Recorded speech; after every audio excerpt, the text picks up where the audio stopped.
Tempers flare at a meeting about Tent City's new home. After 4 years on the job, New Mexico Public Education Secretary Hanna Skandera may finally get an official confirmation hearing.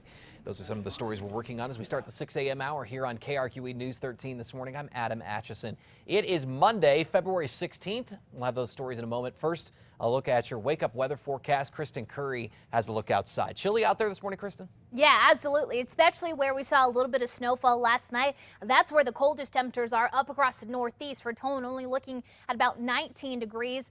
Metro area, not as cold, but still chilly, 35. You need the jacket walking out the door. But notice the day planner, still this afternoon, mild, but much cooler than where we were this past weekend. And the breezy conditions going to make that 57 feel even a touch cooler than that. So big changes heading into the work week. We have yet another system moving in late this afternoon, cooling us down and giving us a chance for some snow in the areas that just got rid of the snow last night. So I'm going to break down the forecast and tell you what you need to know. That coming up here in about 10 minutes. All right, Kristen, thank you. 2 minutes past 6. First this morning, she's been a controversial cabinet secretary ever since her nomination 4 years ago. Now, Public Education Secretary designate Hanna Skandera is up for reappointment. The Senate Rules Committee is set to hold a confirmation hearing this morning. Catherine Mazzone has more on that this morning. Catherine?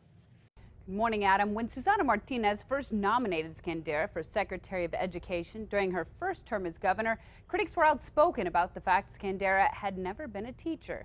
In 2013, the Senate Rules Committee heard hours of testimony on Skandera.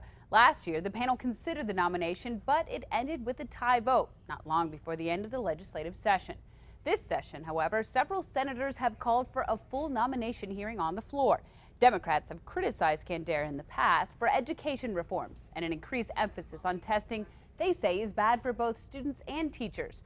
Republicans have backed her, saying change is needed to boost the state's low education rankings. Now, this is more about a job title than anything else. Now, even if she doesn't get the confirmation, Skandera can still run the department. The nomination here is scheduled for this morning at 8:30 a.m. before the Senate Rules Committee. Back to you, Adam. Catherine, thank you. Skandera served as Florida's Deputy Commissioner of Education under former Governor Jeb Bush. She also served as a senior policy advisor and Deputy Chief of Staff at the U.S. Department of Education.